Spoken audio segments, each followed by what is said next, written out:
नमस्कार, मेरा नाम है केसरी और आप देख रहे हैं धिया टीवी। एक लंबे अंतराल के बाद आपसे मुखातिब हो रहा हूं, तो चलिए शुरू करते हैं आज का न्यूज़ डिसार।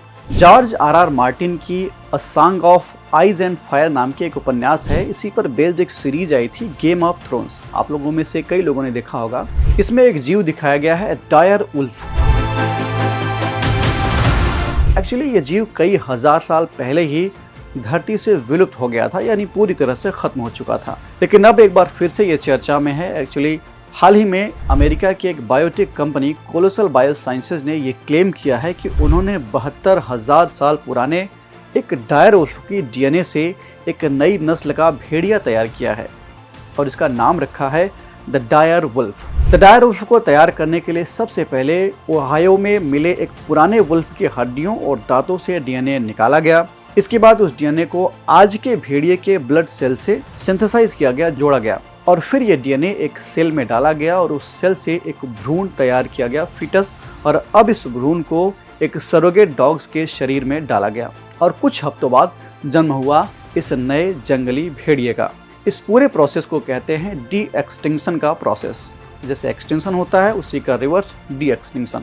एक्चुअली जब कोई प्रजाति पूरी तरह से विलुप्त हो जाती है, यानी उसका आखिरी जीव भी मर जाता है, उसके खानदान में कोई नहीं बचता, तो इसे कहते हैं एक्सटिंक्शन या विलुप्तीकरण। और जब वैज्ञानिक उसी प्रजाति को फिर से जीवित करने की कोशिश करते हैं तो उस प्रोसेस को बोलते हैं डी एक्सटिंक्शन या गैर विलुप्तीकरण। इस पूरे प्रोजेक्ट का मकसद है इंसानों की गलती को सुधारना। भाई, हमने ही कई प्रजातियों को पहले मिटाया है और अब उन्हें वापस लाना भी हमारी नैतिक जिम्मेदारी बनती है। ये हमारे लिए भी फायदेमंद रहेगा। पूरी मानव कायनात की बात करूं तो, लेकिन हर कोई हमसे सहमत हो ये जरूरी नहीं है। कई वैज्ञानिक और विचारकों का ऐसा मानना है कि ऐसे जानवर अक्सर जो ज्यादा नहीं जी पाते, जो डी एक्सटिंक्शन की वजह से दोबारा पैदा किए जाते हैं, नए माहौल में वो ढल नहीं पाते, ज्यादा जी नहीं पाते और कई बार इतने एग्रेसिव हो जाते हैं कि दूसरों के लिए भी खतरा बन सकते हैं। यानी जो काम सुधार के लिए किया गया वो कहीं न कहीं परेशानी बन सकता है, नहीं भी बन सकता है। एक अंदाजे की बात है। इस पूरी स्टोरी का एक दूसरा पहलू भी है। इस प्रोसेस में, डी एक्सटिंक्शन के प्रोसेस में, डॉग को सरोगेट माँ बनाया गया है। लेकिन भेड़िए कुत्तों से ज़्यादा भारी और ताकतवर होते हैं। ऐसे में माँ बनने वाली डॉग की जान को खतरा हो सकता है। कई बार वो बच्चे को अपनाने से भी इनकार कर देती है। नतीजा ये होता है कि नन्हा बच्चा अकेला रह जाता है, बिना माँ के प्यार के और देखभाल के।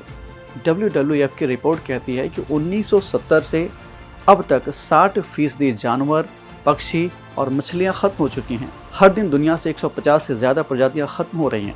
तो क्या हमें पहले उन्हें बचाना चाहिए जो आज जिंदा हैं, जिन्हें अभी बचाया जा सकता है, जो विलुप्तीकरण के कगार पर खड़े हैं, या फिर जो विलुप्त हो चुके हैं उन प्रजातियों को वापस लाने की कोशिश की जाना चाहिए?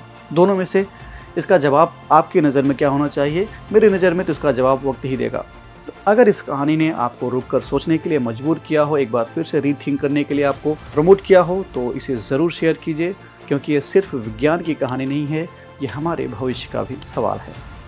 Thank you so much.